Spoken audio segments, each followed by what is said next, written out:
May dahilan pa ba para mabuhay ako? Napakasakit. Tuwing nakikita ko ang mga damit pambata na binili ko para sa kanya, lalong nadudurog ang puso ko sa pamumulila.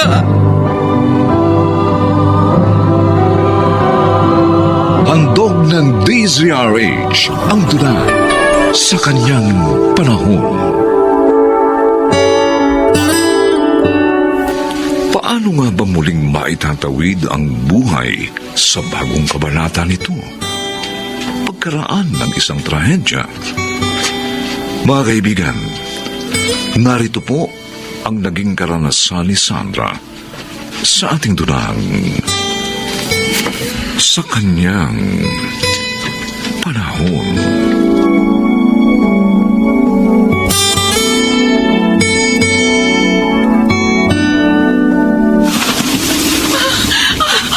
Diyos ko! Sandra! Saan ka pa pupunta at sumugod ka sa malakas na ulan? Wala ka malaman dalang payong! Nana Carmen, mga nganak na po yata ako. Panay ang hilam ng tiyan ko. Sakit-sakit na po. Mabuti pa tatawag ako ng tricycle para maihatid ka sa pinakamalapit na ospital. Sa itsura mong iyan mo mga anak ka na nga eh. Opo. Ihatid niyo ako doon kay Roseldo sa paanakan. Ay, oo nga pala. Sa paanakan ni Rosel. Mas mainam na doon ang kita dalhin. Teka, sandali sandali lang. Kakawayan ko na yung paparating na tricycle.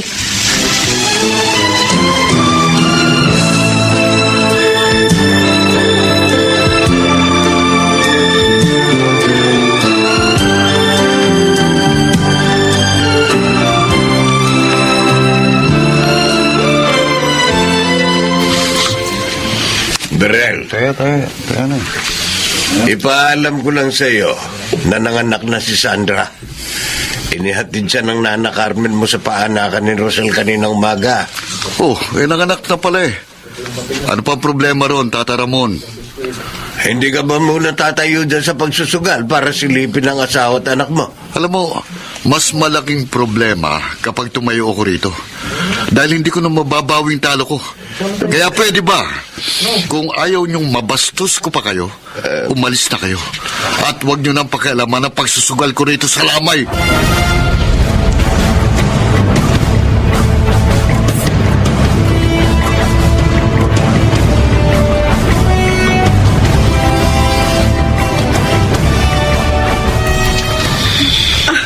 Ang bilis mo lang ng anak Hindi ka pa nahirapan ng baby girl mo. Babae pa lang anak ko, Rosel. Oo. At ang lusog niya, Sandra. Normal ang timbang niya pagkapanganak mo sa kanya. Mula kasi nung pinagbuntis ko siya, hindi naman ako nakapagpatingin para sa prenatal check-up. Dahil wala akong pera. Kaya nga ako, kapag nakapanganak na ako, tsaka ko lang malalaman kung babae ba o lalaki yung magiging anak ko. Oh, siya. Alam kong pagod ka pa mula sa paglilabor. Magpahinga ka na muna. Maya-maya lang, itatabi ko na sa iyo ang anak mo. Nahihiyaman ako sabihin sa iyo, Rosel, pero tatapatin na kita. Wala akong perang pambayad sa pagpapanak mo sa akin. Kinapalan ko na lang talaga yung mukha ko na dito ako magpahatid sa klinik mo. Kay Nana Carmen. Wala kang dapat alalahanin, Sandra. Kung yung iba nga tinutulungan ko. Ikaw pa, nakababata at kaibigan ko. Kaya wag mo nang stressin ang isip mo kung saan ka kukuha ng pambayad. Dahil nauunawaan kong katayuan mo. Maraming salamat. Napakabuti mo sa akin, Rosel. Mula nung maliliit pa tayo hanggang ngayon.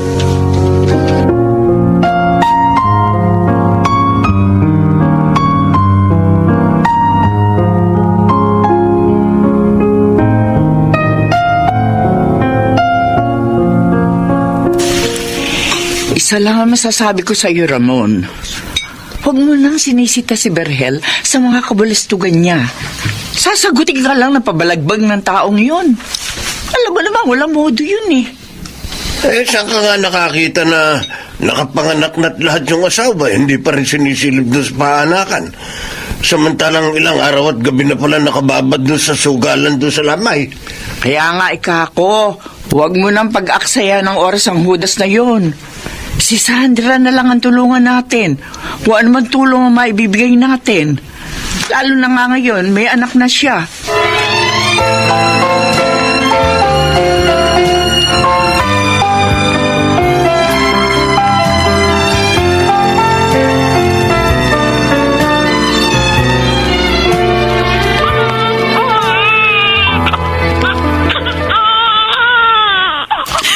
Buong akala ko dahil nagkaroon na tayo ng anak, magbabago na yung mga pananaw mo sa buhay, Virel. Bakit ba binabatay mo sa pagkakaroon natin ng anak ang mga kilos ko, Sandra? Ang kulit mo rin, ano? Pilit mong binabago yung buhay na nakasanayan ko. Pero ako talagang hiniling ko sa Diyos na biyayaan tayo ng anak na magbibigay kahulugan sa ating mga buhay at bubuo sa atin bilang mga magulang. Puro ka drama. Bahala ka na nga sa mga ilusyon mo. Naaalibad-baran ako sa mga sinasabi mo. Diyan ka na nga visit ka. Virel!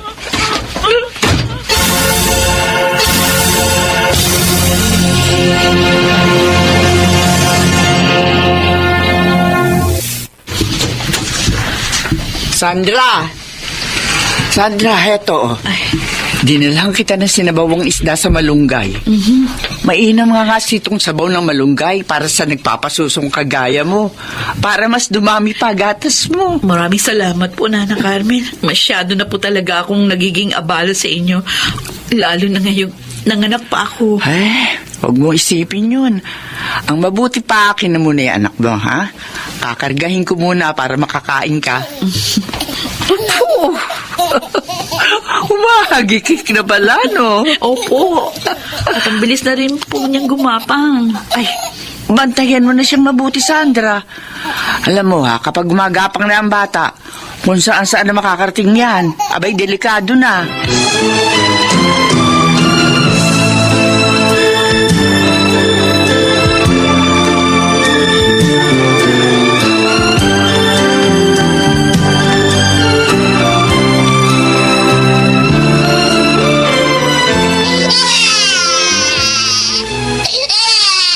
Wisit na Sandra yun. Kinabi pala sa akin ang perwisong batang ito. Nasira tuloy ang tulog ko. Nasa bababae yun. Sandra! Sandra!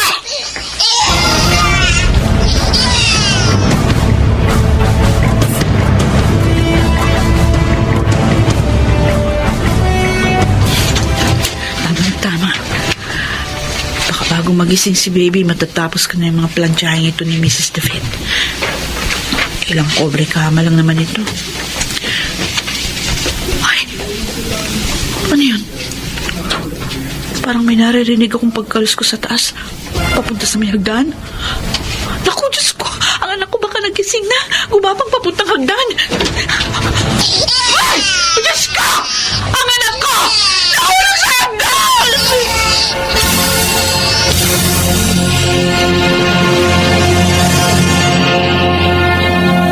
Sandra, 6 na buwan ang nakakaraan mula nang mamatay ang anak mo. Pero patuloy ka pa rin sa pagpapabaya sa kalusugan mo. Sabi ni Nana Carmen, hindi ka na raw halos kumakain. Tingnan mo, malaki nang inihulog ng katawan mo. May dahilan pa ba para mabuhay ako, Rosel? Napakasakit. Tuwing nakikita ko yung mga damit na pambata na binili ko para sa kanya, lalong nadudurog ang puso ko sa pangungulila. Pakiramdam ko, kailangan mo na ng profesional na tulong sa sitwasyon mo. Gusto kong puntahan mo ang address na ito, ha? Ito, nakasulat dito. Makakatulong sa iyo ang taong dadatnan mo doon. Ang gusto ko ngayon din. Sana mamatay na rin ako, Rosel. Mamatay na rin ako!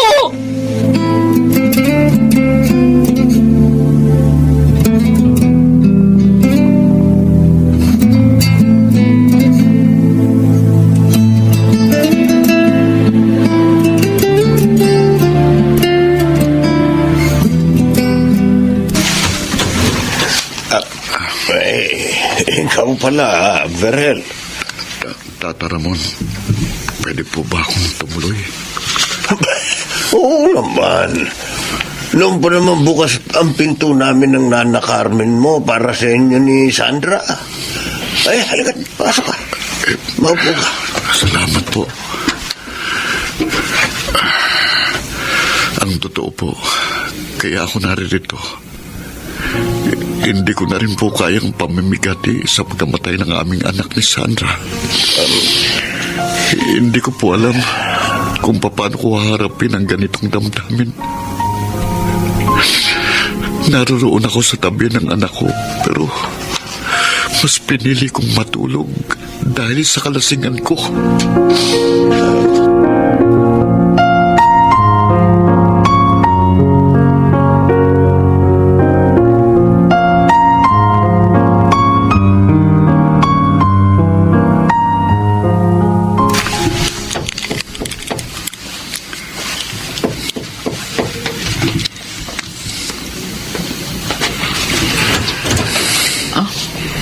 Sino ka? Anong kailangan mo? Magandang araw po. Hinahanap ko po si Dr. Sid Galvez. Sabi po nung kaibigan kong si Rosel, dito ko siya matatagpuan. Si Rosel. Yung kumadro ng may maternity clinic sa Tondo. Opo, siya nga po. Pasensya ka na. Pero matagal na akong huminto sa pagpapractice sa aking propesyon. Doktor, para niyo na pong awa. Kailangan ko po ng tulong niyo. Namatay po ang anak ko dahil sa kapabayaan ko. Hindi ko siya nailigtas na mahulog sa hagdan namin.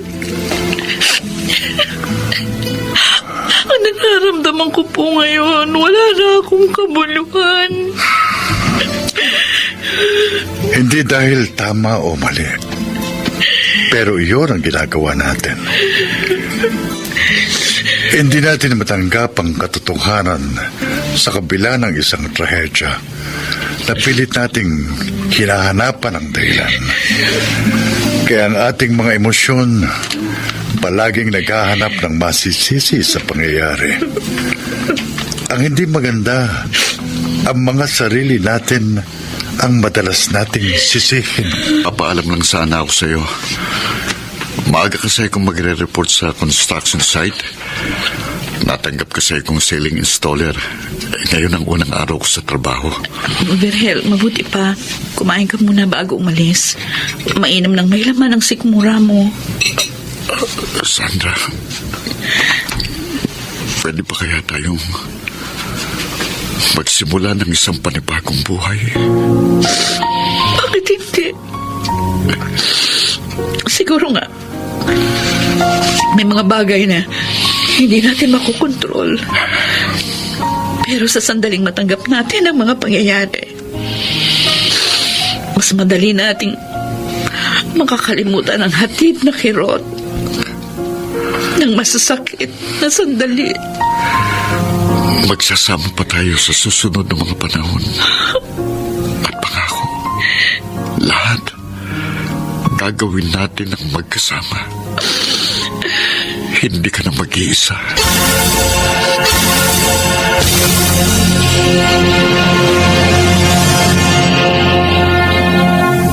Sa paglalakbay sa buhay, hindi natin maiiwasang makaharap ang iba't ibang antas ng mga paghihirap at dagok. Ang mahalagay kung papaano natin tinutugon upang malagpasan ang mga ito sa kanyang panahon.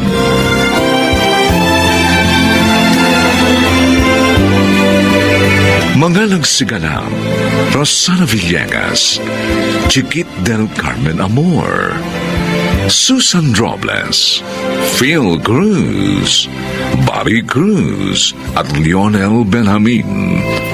Special Sound Effects Jerry Mutia.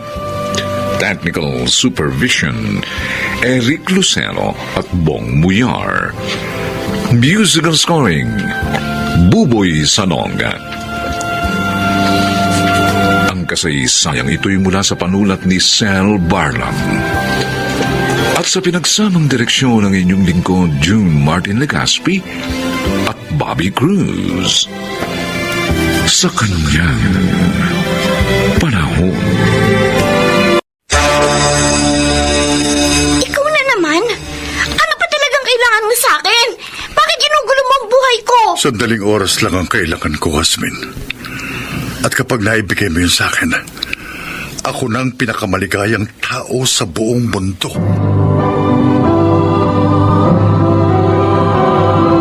Handog ng DZRH ang tula sa kanyang panahon. Lumilikha ng sariling kapalaran ang bawat buhay at patuloy sa paghanap ng katotohanan at kahulugan. Mga kaibigan, narito po ang naging karanasan ni Hasmin sa ating dulang sa kanyang panahon.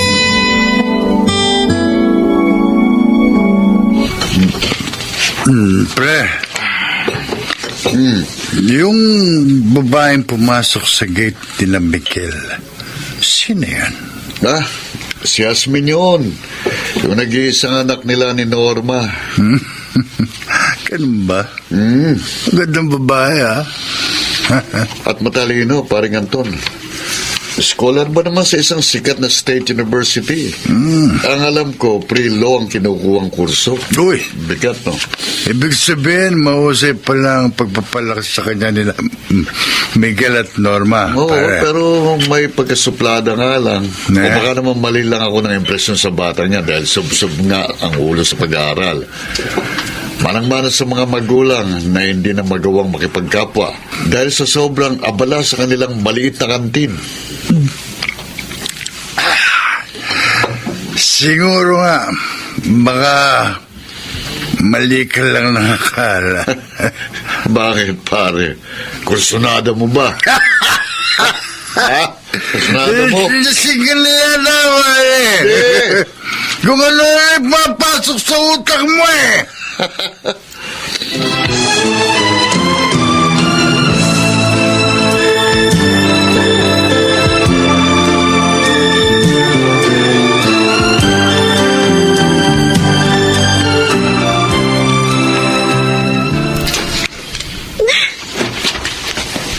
Mano po, Nay? Oh, ba't ganyan ang itsura mo, Hasmin? Ba't...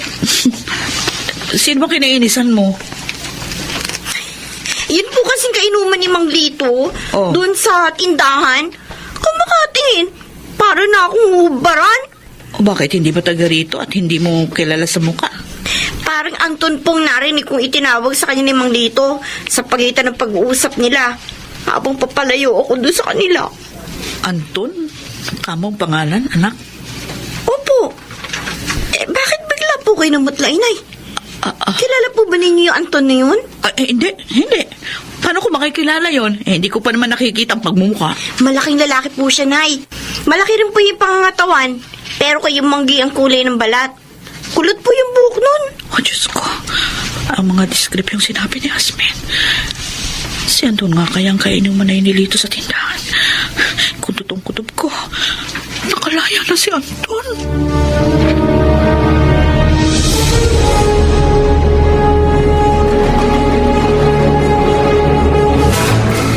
Alam mo, anak, kapag nakakasalubong ko yung batang yon, ay, gusto ko siya yakapin at halikan ng halikan.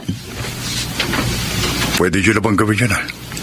May karapatan kayo. Ayun, anak, ayoko rin naman guluhin yung isip ng bata. Kaya kontento na akong nakikita na siya kahit papaano.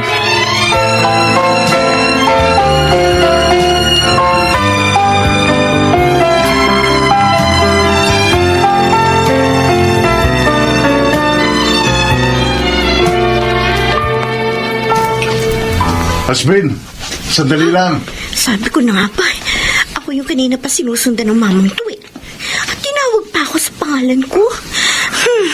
Sige lang, lumapit ka para masubukan mong hapdi sa mukha mo ng pepper spray na hawak ko. Nazim, nakikiusap ako. Pagbigyan mo na ako. Gusto lamang kitang makausap kahit sandali. Oo, pero ubusin ko muna sa mukha mong pepper spray na to. Ha? Ay, kamkarin ka mga kaka! Kamkarin ko ng mata ko! Tama na! Tama na! Tama na! Mabdi na mata ko! Aray ko!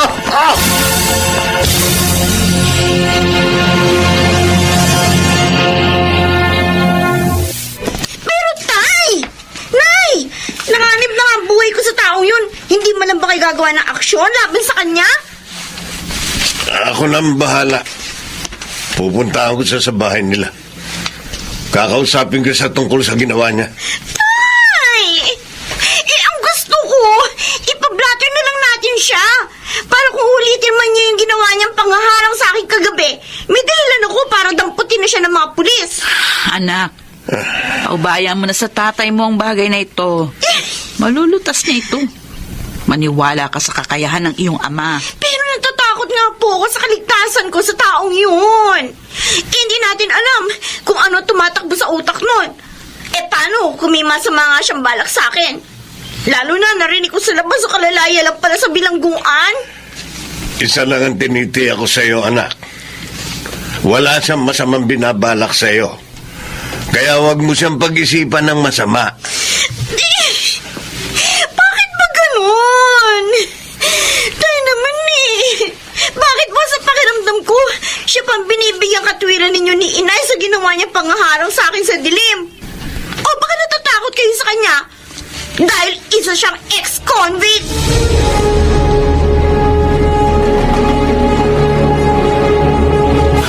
Ikaw, paring Anton. Kung ano ba plano mo eh? Basta kukunin natin siya sa parang hindi siya masasaktan. Ingatan mo, pare. Teka. Kailan natin siya dudukutin? Bukas ng gabi. Abangan natin ang pag-uwi niya galing sa eskwelahan.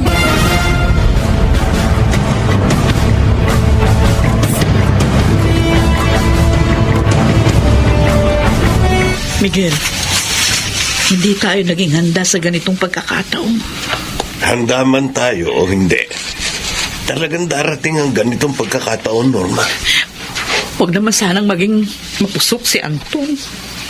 Pero sino ba tayo para ipagkait ang kanyang mga karapatan?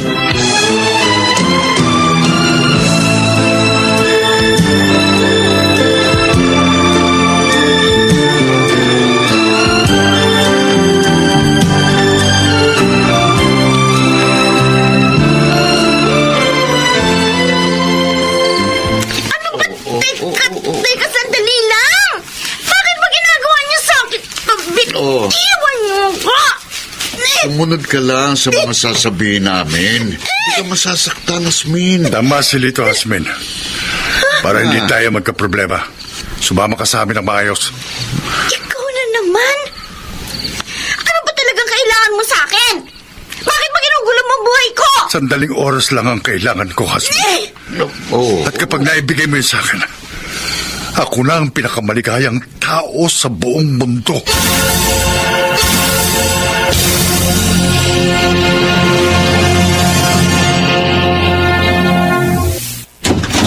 Anton? Anton? Bakit ganyan ang ayos ng upo ko? Anong ginawa mo sa kanya? Sige na, pare. Ha? Alisin mo na yung tape sa bibig ng anak ko. Saka sa mga kamay niya. Pagkatapos pwede ka na umalis. Kami na ina yung bahala sa kanya. Sige. Ikaw, huwag ka malikot, oh. Yan. Pare, abisuhan mo na lang ako ulit kapag may papatrabaho ka, ha? Yes. Teka lang. Apo? Anak? Anong ibig sabihin ng mga salitang yun na narinig ko mula sa inyo? Ako ang tunay mong ama, Hasmin. At ang iyong ina, isa ring bilang kong katulad ko. Pero minalas siyang mapatay sa isang riot sa loob ng correctional bago sana siya lumaya. At ako, Apo. Ako ang lola mo.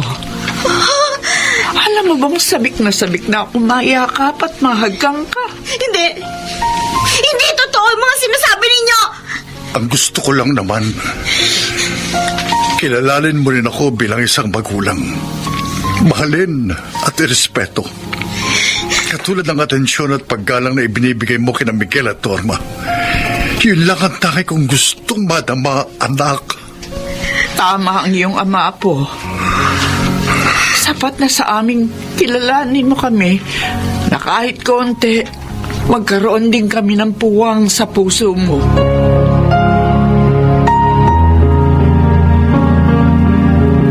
Dati rin kaming mga bilanggo ng tatay mo, Hasmin.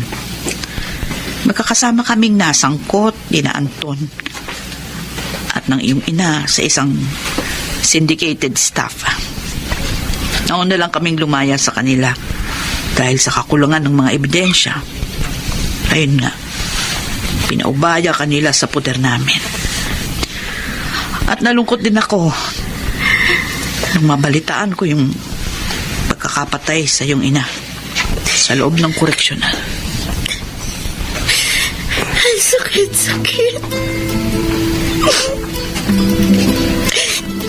Dahil kung paano ko pala binubuo ang pagkatao ko.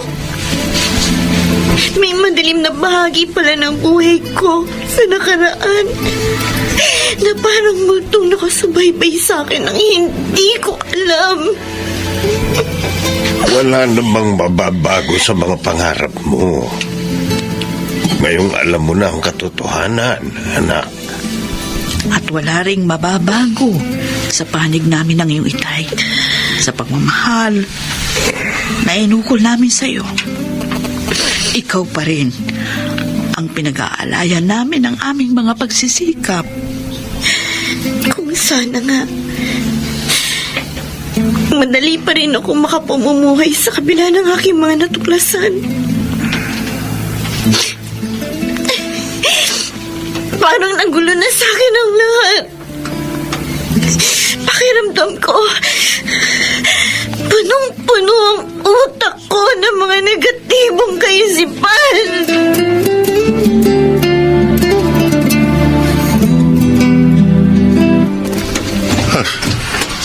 Hasmin? Anak? Dumating po ako sa realisasyon na napakapalad ko pala. Dahil may mga taong kagaya ninyo na nagmamahal sa akin. Gusto ko pong magsimula tayo ng magandang ugnayan. Kasama po si Lola. Itay. Totoo ba yung narinig ko, Apo? Na ngayon ay mayayakap na kita ng totohanan at mahahag ka ng mahahag ka. Opo, Lola. Malaking bahagi po kayo ng pagiging tao ko. At hindi ko yung dapat ipagkait. Lalo na sa sarili ko. Apo ko. Maraming salamat, anak. Pinaligaya mo kami ng lola mo. Wala kaming hinangad kundi ang mga ganitong sandali na makasama ka at mayakap.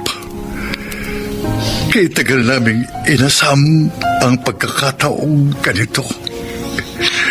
Hindi na po ako mawawaglit sa inyo ni Lola, Itay. Dahil kasama ni na Tatay Miguel at Nanay Norma, iisang pamilya na po tayong lahat.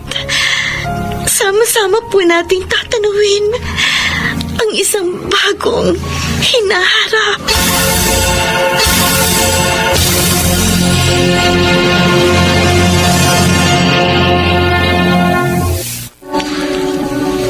Ang tunay na kahulugan ng pagmamahal ay pagtanggap, kung saan ang mga sangkap nito ay mahalaga sa pagpapatatag ng mga damdamin upang matugunan ang mga katulad din na damdamin ng ating mga minamahal sa kanyang panahon.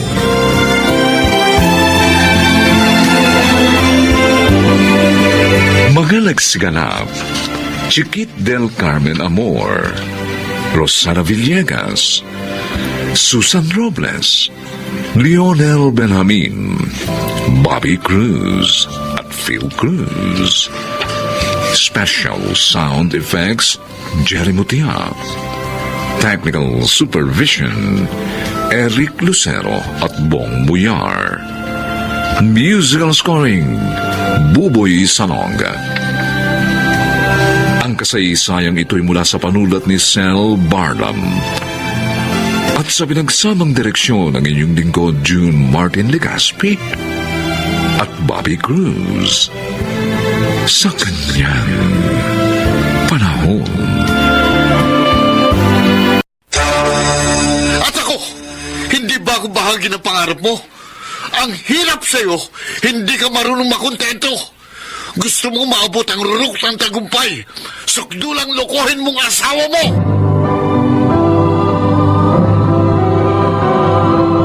Handog ng DZRH ang tula sa kanyang panahon.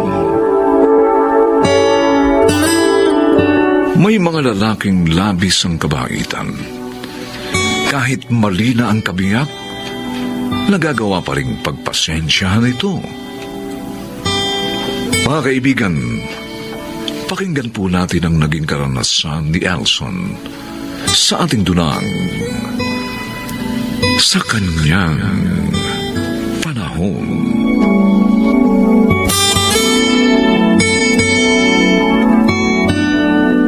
Department manager na pala ngayon ang asawa mo, Elson.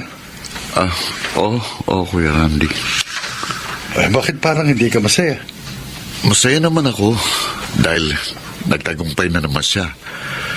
Pero nalulungkot din kasi hanggang ngayon wala pa rin kaming anak.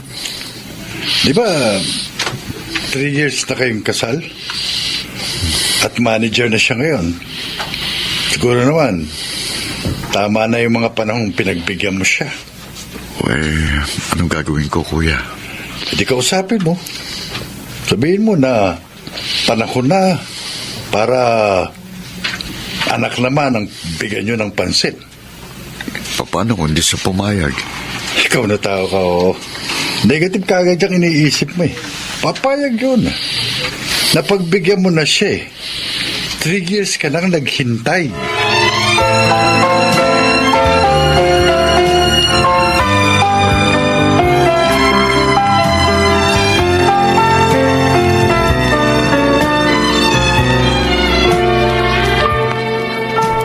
Ang ganda talaga ng misis ko. Sexy pa rin kahit na 3 years nang may asawa. Kasi mahusay kang mag-alaga. At saka wala pa tayong anak. Kaya hindi nasira yung figure ko. Na-promote pa ako sa trabaho ko. Han, siguro naman maaari na tayong mag-baby ngayon. Total natupad na ang pangarap mo. Department manager ka na sa company nyo. Gusto mo nang magkaanak tayo? Matagal na. Pero hindi ko sinasabi sa'yo dahil gusto kong tumupad sa pangako ko sa'yo na 3 years bago tayo mag-anak para may time ka pa rin maabot ang pangarap mo sa iyong trabaho.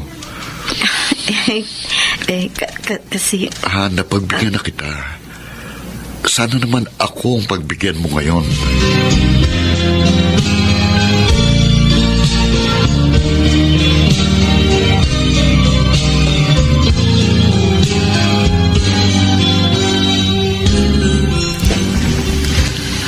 Tama naman ang manugang ko, anak.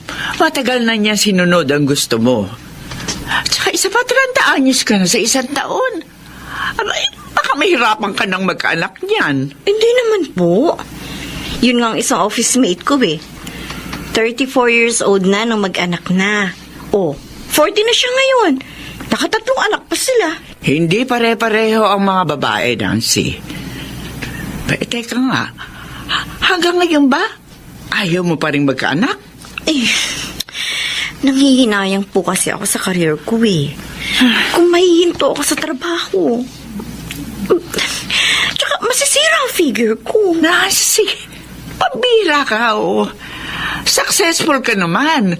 At saka maaari mo namang ibalikan dati mong katawan kapag nakapanganak ka na.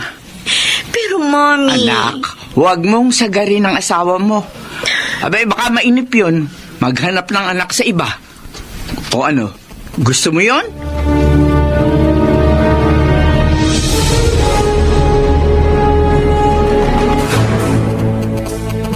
Hoy, Nancy. Ba't di mo ginagalaw yung meriendang hinihanda ako? Ayaw mo ba niyan? Hindi naman. May iniisip lang ako. Ano? Problema? Si Elson. Ayaw na mag-control. Hmm? Ayaw na rin mag-condom. Talaga? Pwede laging may fight. Naku, naiinis nga ako eh.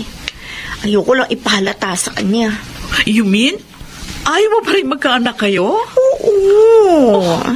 Pero hindi ko alam kung paano ko siya tatanggihan. Aba, may paraan. Kung talagang ayaw mo pa. Paano kung magalit siya? Pwede wag mo ipaalam sa kanya. Hayaan mo siyang maniwala na payag ka ng magkaanak kayo.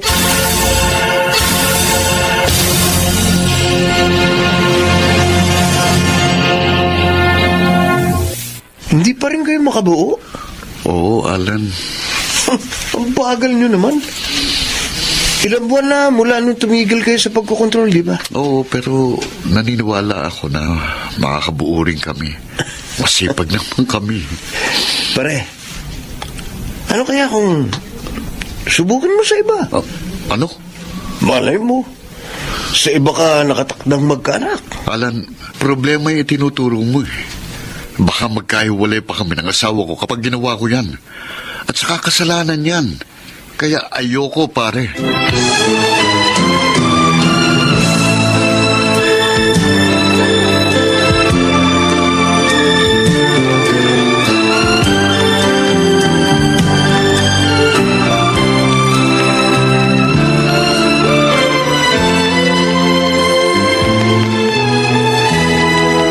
Napasyal kayo, Mami.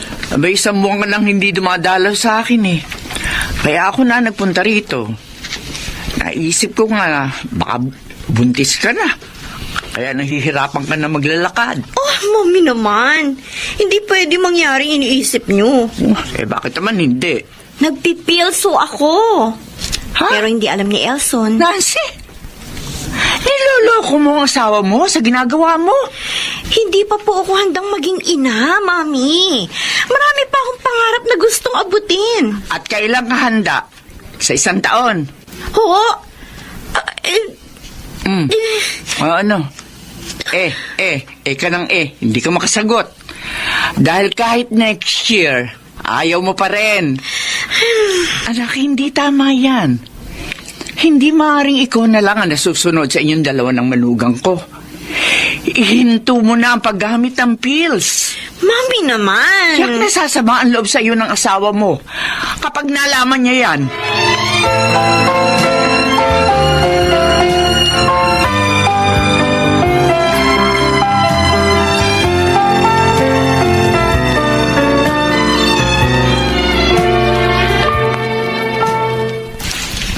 Elson, may problema ba tayo? Kasi mula pa kanina dumating ka, matamlay ka na. Halos ayaw mong magsalita. Hindi ka rin sumabay sa akin maghapunan. Sanay ka namang hindi ako kasabay kumain, di ba? Kasi madalas, makaka-opisina mong kasama mo. At dahil sa pakikisama mo sa kanila at sa galing mo, naabot mo ang mga pangarap mo. Bakit ka ba ganyan magsalita ngayon? Ano bang problema? Sabihin mo. Hindi yung dinadaan mo ako sa paninig. Gusto mong malaman kung anong problema? Ikaw ang problema. Ha? Bakit mo ako niloko? Maaga akong dumating. Kaya narinig kong pag-uusap nyo ni Mami Elma. Elson! Bakit mo ko pinapaniwala sa isang kasinungalingan, Nancy? Buong akala ko magkakaanak na tayo sa pagkakataong ito. Hindi naman pala eh. Dahil gumagamit ka ng pills. Elson, I'm sorry. I'm sorry. Kasi naman, gusto ko, pag nag-anak tayo, naabot ko na ang mga pangarap ko. At ako! Hindi ba ako bahagi ng pangarap mo? Ang hirap sa'yo, hindi ka marunong makontento. Elso, Gusto mo maabot ang rock ng tagumpay, sukdo lang lokohin mo ako na asawa mo. patawad, Elso. Patawarin mo ko. Siguro nga, kulang pang pagbibigay ko. Kaya sige, pagbibigyan kita. Abutin mo mag-isang rurok ng tagumpay. Elson! Elson, sandali! Mag-usap pa tayo! Elson! Baga na, Elson. Dito na kita pinatulog kagabi. Para hindi sa kung saan ka pa magpunta. Nakainom ka pa naman. Salamat sa concern, kuya. Kapatid kita. Kaya ayokong may masamang mangyari sa'yo. Tumawag nga pala kagabi si Nancy. Sabi ko, dito na kita pinatulog. Uuwi ako ngayon. Kukunin ko lang ang mga gamit ko. Bakit? Ano balak mo? Iiwan ko muna siya para makapag-isip siya ng gusto. Malaman niya kung anong talagang gusto niya sa buhay. Sayang naman yung pagsasama niyo kung mawawasak. Hindi ko naman siya gustong hiwalayan, kuya. Bibigyan ko lang siya ng pagkakataong makapamili.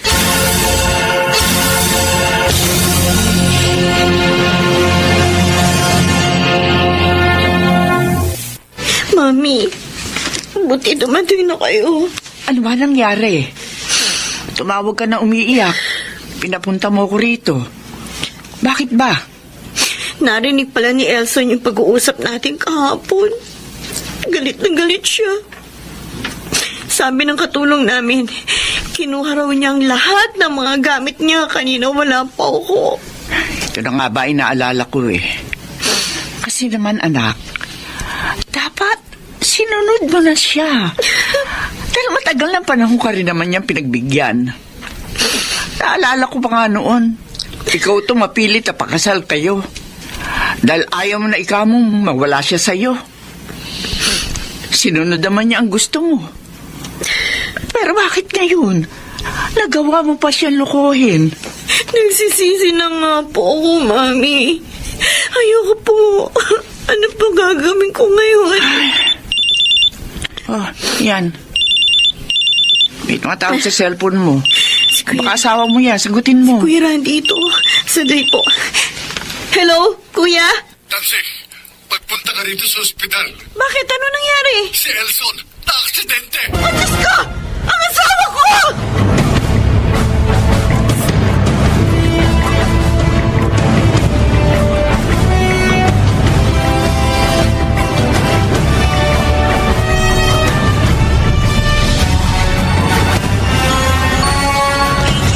Rosario, please proceed to the emergency room right now. Nancy, Calling Dr. Rosario, please proceed to the emergency room right now. medyo okay na.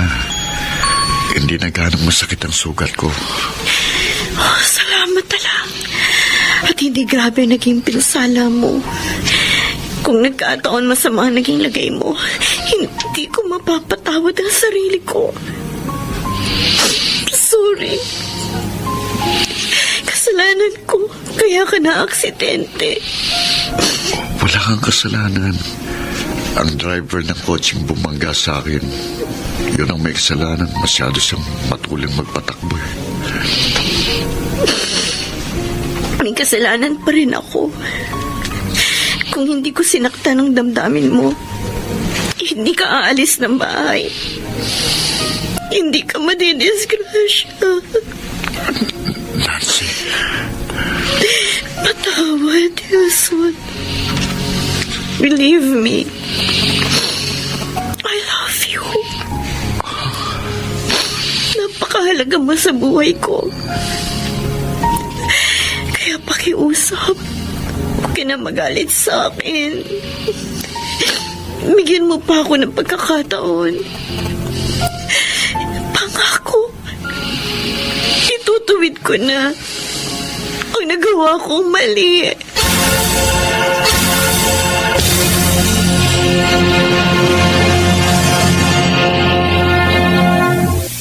Ang babae ay dapat pasakop sa kanyang asawa. Maging tapat sa lahat ng aspeto ng kanilang pagsasama upang manatiling maningas ang kanilang pagmamahalan. sa kanyang panahon.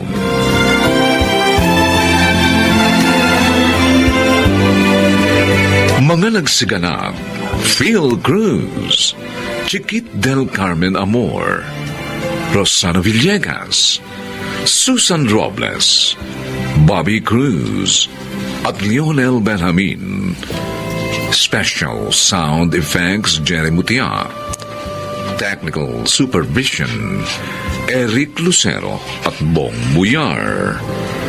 Musical Scoring Buboy Salonga.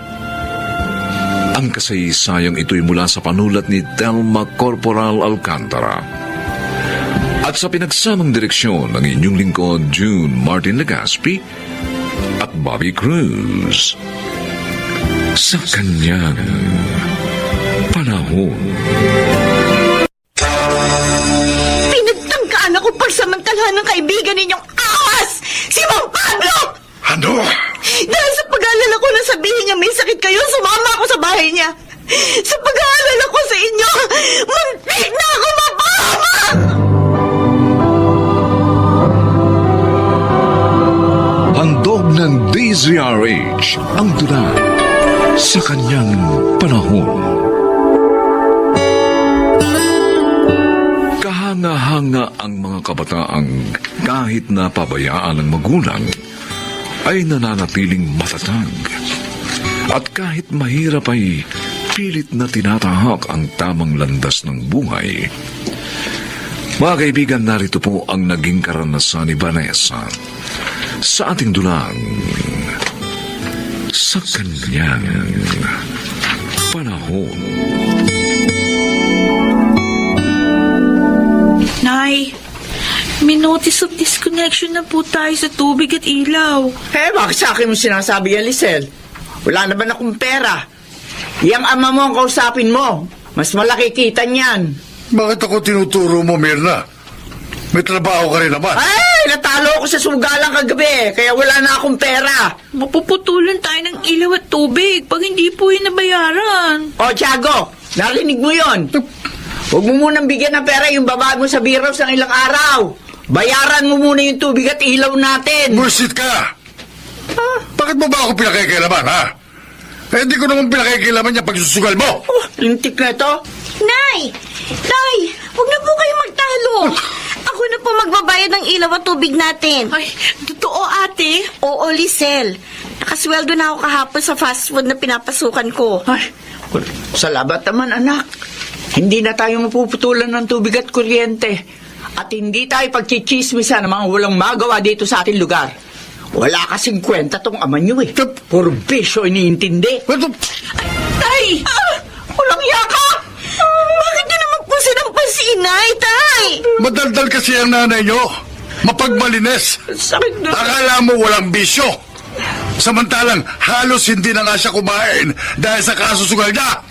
Ikaw na babae ka, ha? Tigilan mo na ako! Sa susunod na daldalan mo pa ako, sisipain na kita!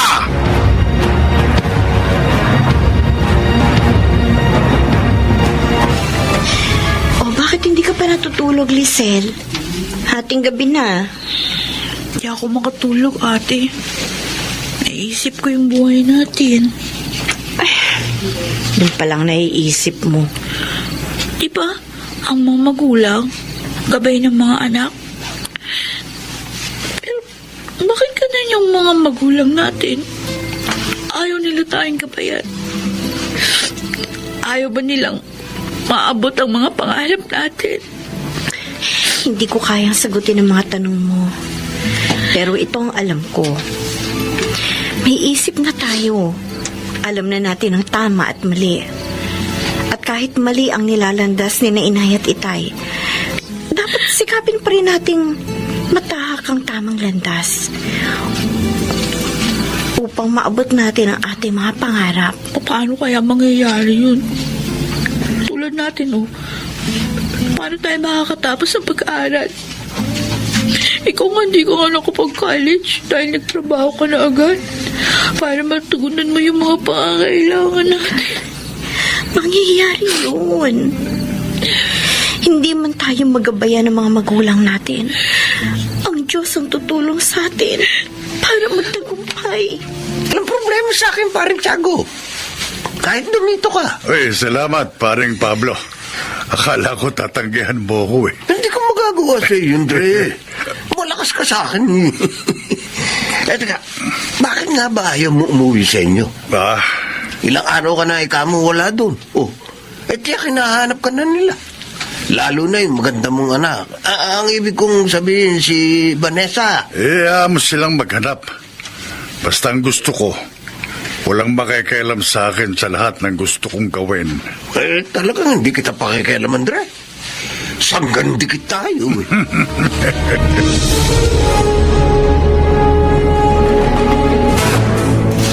Sige na, Vanessa. Iuwi mo na itong dala kong grocery sa inyo.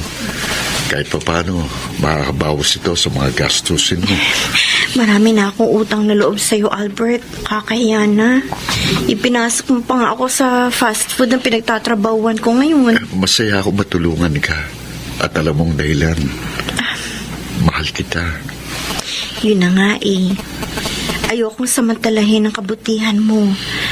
At lalong ayaw ko rin paasahin ka dahil wala pa sa isip ko ang tungkol sa pag-ibig.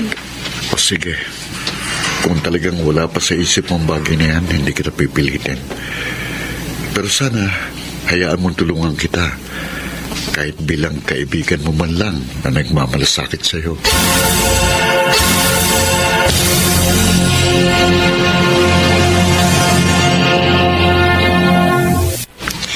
Ilang araw na pong hindi umuwi si Itay Nay ah.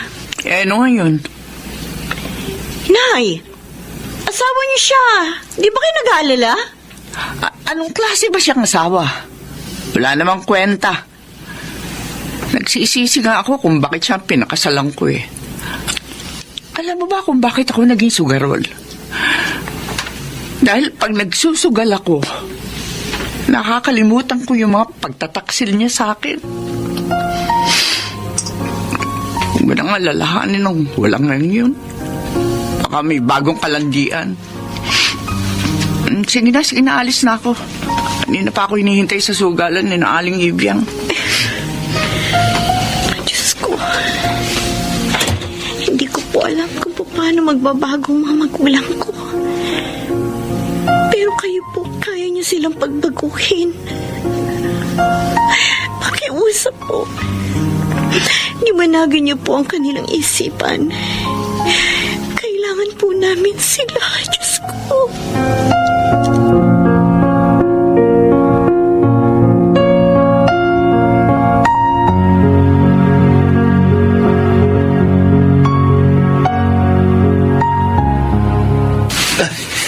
Halika, ganda. Vanessa, pasok ka, pasok. Salamat po. Sandali ha, kukuha ko ng makakain natin. Ay, hindi na po. Busog ho ako. Nasaan ho si Itay? Sabi niyo sa akin kanina nung nasa lubong niyo ako sa daan narito siya sa inyo at may sakit. Oo. Kaya po, sumama ako sa inyo dito. Narito nga ang tatay mo. Dito siya sa akin tumutuloy. Pero wala siya rito ngayon eh. Ho? Eh, bakit kayo nagsinungaling sa akin? Inosente ka nga talaga. Ginawa ko yun para sumama ka sa akin. Mang Pablo? Alam mo, matagal na kitang type. Matagal ko nang gustong mapa sa akin ka. Uuwi na po ako. Hindi ba? Aray po! Ay! Makakauwi ka lang pagkatapos ng gagawin Bitiwan natin. yung kulang niya kayo. Sama niya! Wala akong pakialam kahit anong sabihin mo. Mangyari lang ang gusto ko. Huwag niyo akong malikanayan! Ano ko? Tinamaan mo yung ano mo eh. Kailangan makalis na ako dito!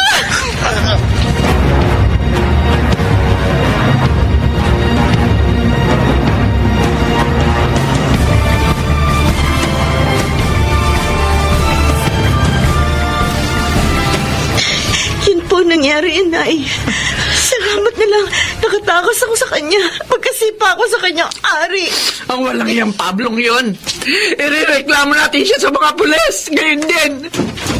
Ah, nangyari dito. Bakit ko umiyak, Vanessa? Mabuti naman. Umuwi ka pa. Noy, Mirna, hindi ikaw ang kausap ko. Dapat ako sumagot dahil ako ina. Naku, makaalis na nga lang. Pinagtangkaan mo ako pagsamantala ng kaibigan niyong as! Si Ma'am Pablo! Ano? Dahil sa pag-aalala ko nang sabihin niya may sakit kayo, sumama ako sa bahay niya. Sa pag-aalala ko sa inyo, muntik na ako mapahamak!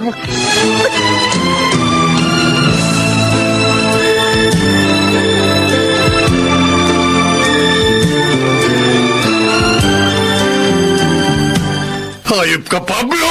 Pre, patawad. Natukso lang talaga ako sa anak mo, kaya ako nagawa yun. Ang sabihin mo, ahas ka! Mahilig sa laman! Tama, pre. Huwag mo akong tawagin, pare!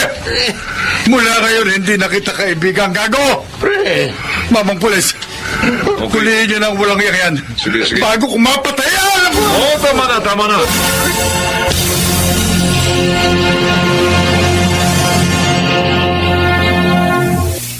Vanessa! Lisel!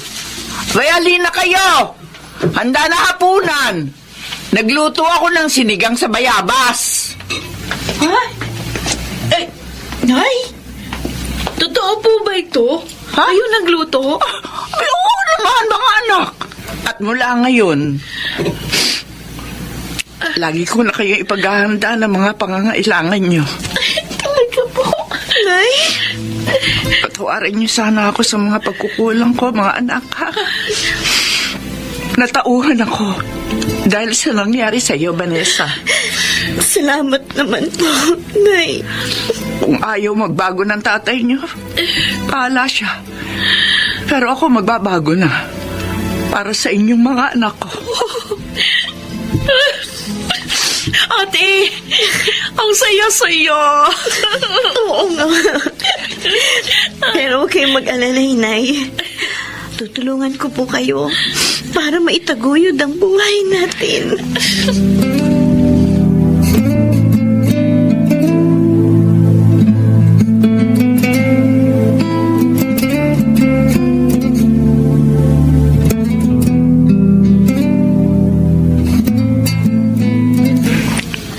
Tay?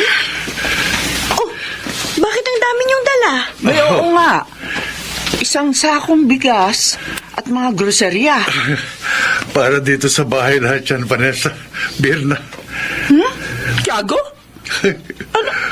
Patawarin niyo ako. Mahabang panahon ko kayong pinahirapan ng pamilya ko. Tay! Wala akong pinahalagaan kundi ang sarili kong hilig. Sana hindi pa huli ang lahat. At matanggap niyo pa rin ako. Oo naman, Tiago. Ako man, namulat na rin sa aking pagkakamali. Birna. Salamat po, Diyos ko.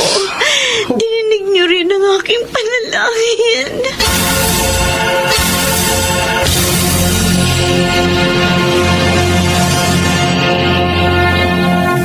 Ang mabuting anak ay kanyang kinalulugdan. Dinirinig ang bawat panawagan. Sa kanyang panahon.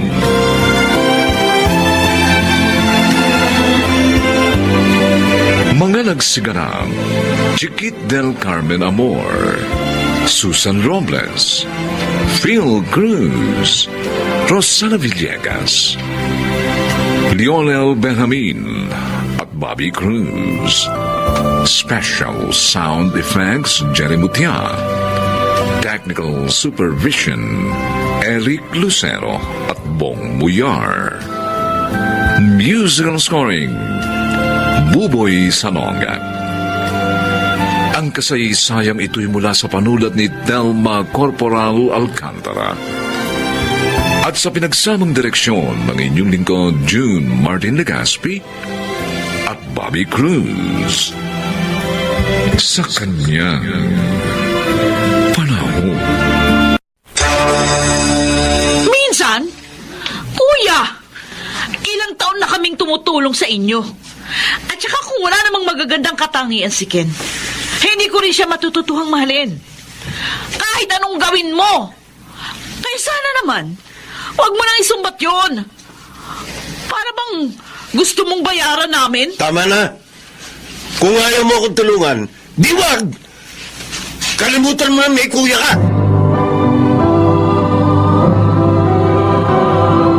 Handog ng DZRH ang tula sa kanyang panahon.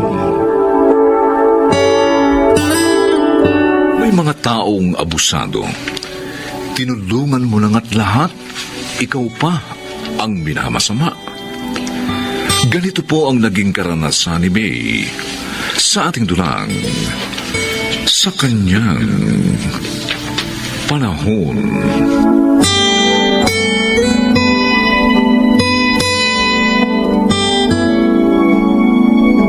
Heto yung 17,000 na hinihiram mo, Kuya Danny. Dinagdagan ko na rin ito ng 3,000 para meron kayong panggastos. Bali, 20,000 lahat ito. Uy, salamat, May. Ken, sabi ko na nga ba, hindi niyo ako bibiguin eh. Ang babait niyo talaga. Kuya, dapat lang natulungan ka namin. Dahil kapatid ka ni May. At saka, ikaw yata ang dahilan kaya nagkatuluyan kami nitong maganda kong asawa. Sabi nga pala ni Ken, Kuya, huwag mo na raw bayaran yan. Huh? Ang asikasuhin mo na lang ay mapalago yung bubuksan mong negosyo para makabangon kayo. Salamat ulit sa inyo. Mami! Daddy! Oh, Jane, bakit? Gusto ko po sanang dulin itong tablet ko pag namasyal tayo. Okay lang po ba? Huwag na, anak. Para ma-enjoy mo yung mga place na pupuntahan natin. Uy. Okay po. Ang ganda naman ng tablet na yan. Di ako magugustuhan yan ni Junior ko. May, Ken, Kaya, baka naman pwedeng hingin ko na lang yan. ha? Pero, Tito Danny, sa akin po ito. Pasalubong ni Daddy. Ibibili ka na lang nila, Jane. Bigay mo na lang sa akin yan. Kaya ka naman nilang ibili ng mas maganda pa dyan eh. Pero, Anak. Sige na. oh, Ibigay mo na lang yan sa tito mo. Ibibili na lang kita ng iba.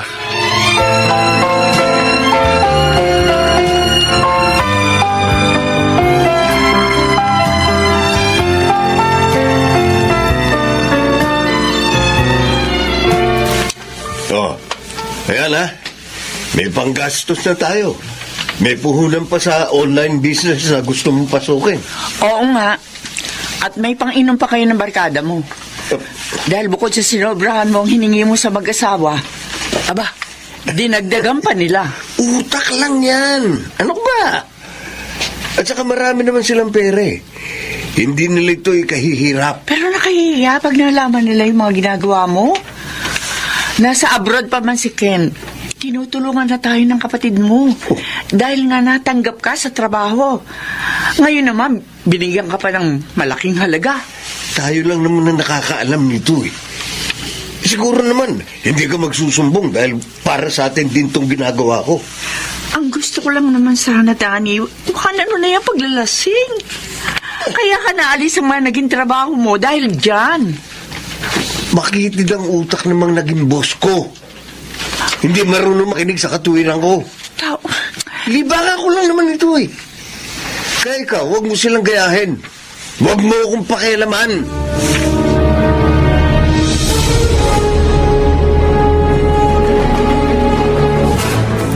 Oh, Ken, eto na yung merienda natin. Uy, sarap niya na. Ginatan. Luto ko yan dahil alam ko magugustuhan mo. Tara na, kumain na tayo habang mainit pa. Oh, sige. Si Jane. Meron na akong naitabi para kainin niya pagdating galing sa school.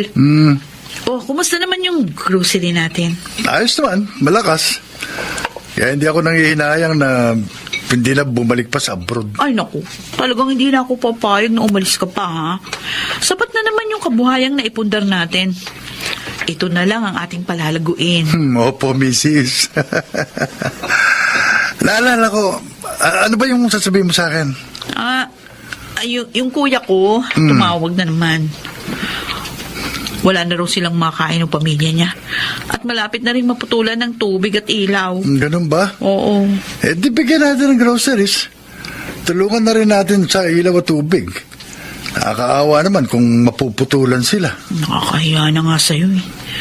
Para naman kasing umaabuso ng kuya ko. Bakit mo naman naiisip yun? Ay, noon pang tinutulungan na natin sila. Pero hanggang ngayon hindi pa rin siya makabangon.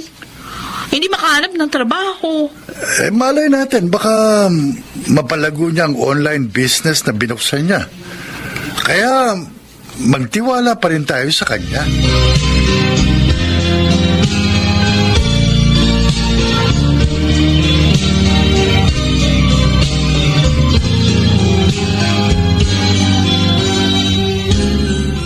Kaya nga masaya kami ni May, Jonathan. Dahil maganda ang takbo ng mga negosyo naming mag-asawa. Hey.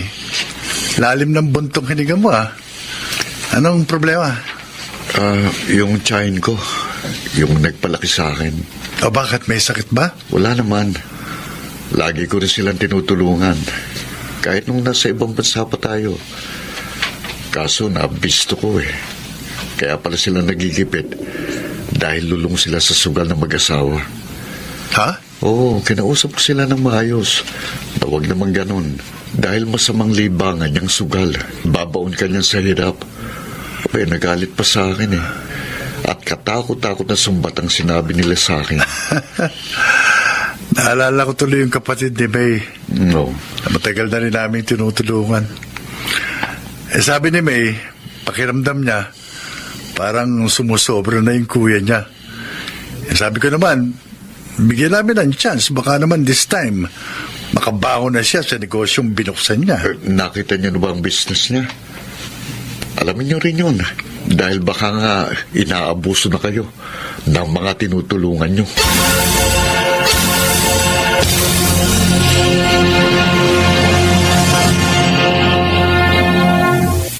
Eto na ang kape mo. Oy, bakit parang inis ka? Papaano po? Lasing ka na naman kagabi. Sa halip na asikasuhin mo yung online business na sinalihan mo, wala!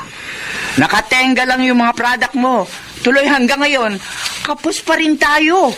Pati pambayad sa school ng mga anak natin, wala ka maibigay. Naku. Oo nga pala. Bayaran na nga pala ng matrikula ng mga bata. Oy, amo. Pupuntahan ko si Ken mamaya. Siya naman ang hihingan ko ng pera. Ano? Dani naman, hindi ka ba nahihiya sa ginagawa mo? Matagal na tayo umaasa sa kanila. Remy, wala akong dapat ikahiya sa kanila. Kapatid ko si May. At yun namang si Ken, malaki utang na loob nun sa akin. Hindi niya makakatuluyan si May kundi dahil sa akin. Torpe yun si Ken eh. Hindi pa gwapo.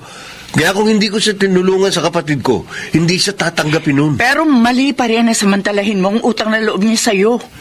At saka isa pa, hindi naman sila nagkulang. Tumigil ka nga. Babayaan mo lang ako sa diskarte ko.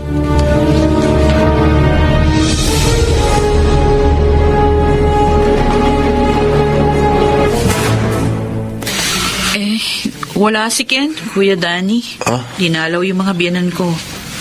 Ay, sayang naman. May sasabihin sana ako eh. Bakit ano ba yun? Bakit hindi mo na lang sabihin sa akin? Kasi, alam mo, May, walang-wala na kami. Kaya sana... Hihingi ka ng tulong. Oo, sana eh.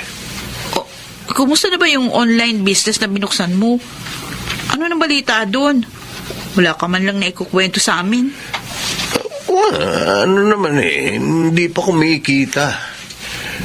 Napapagod na nga ako sa kaasikaso eh, pero wala pa rin eh. Talaga? Kaya pala kahit isang post mo tungkol doon, wala ako nakita.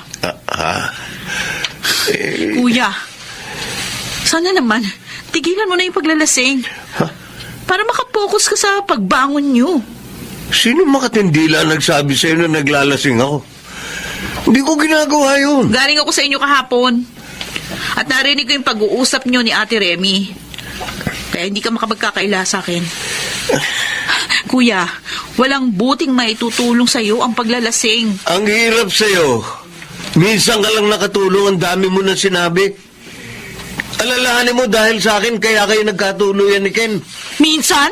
Kuya, ilang taon na kaming tumutulong sa inyo. At saka kung wala namang magandang katangian si Ken, hindi ko rin naman siya matututuhang malin kahit na ano pang gawin mo. Ay, sana naman, huwag mo nang isumbat yun. Para bang gusto mo pang bayaran namin eh. Tama na. Kung ayaw mo akong tulungan, di wag! Kalimutan mo nang may kuya ka!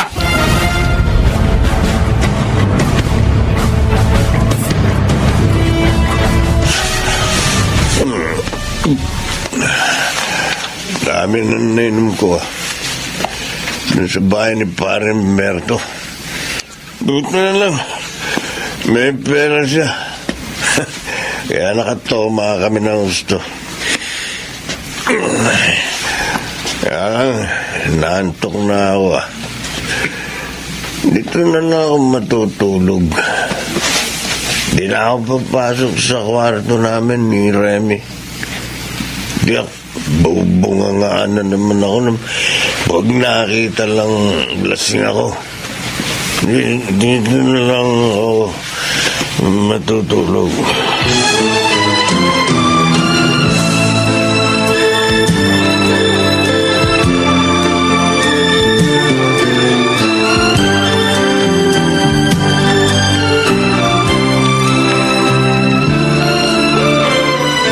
At nagtalo pala kayo ng kuya mo habang nasa probinsya ako ni Inay. Ay, hindi ko na kasi natiis na hindi sabihin sa kanya. Lahat ng narinig ko sa pagtatalo nila ni Ate Remy. Pinayuhan ko rin siya. Nasabi ko, tigilan na yung alak para makapokus siya sa pagbangon nila ng pamilya niya. Kaso, nagalit pa.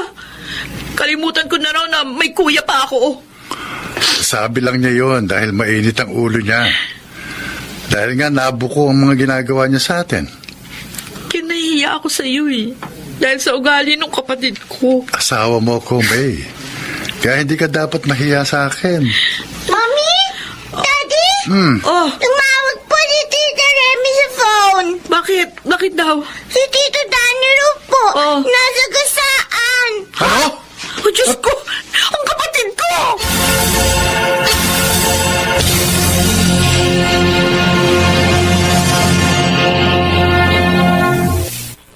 May... Salamat dumating kayo. Ate Remy, kumusta na si Kuya? Hindi pa siya nakakamalay. Ha? Ang sabi ng doktor, kailangan daw magising na siya para masabing ligtas na siya sa panganib. Eh, ano ba nangyari, ate? Bakit nasagasaan siya? Nakakahiyaman sa inyo.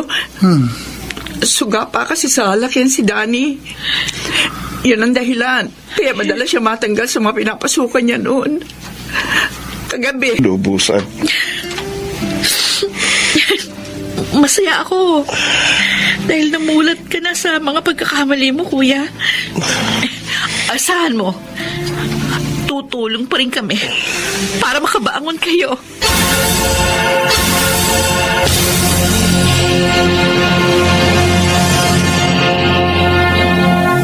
Biyaya ng Diyos ang mga taong tumutulong sa atin. Ngunit sana naman, huwag natin silang abusuhin upang huwag mawala sa kanyang panahon.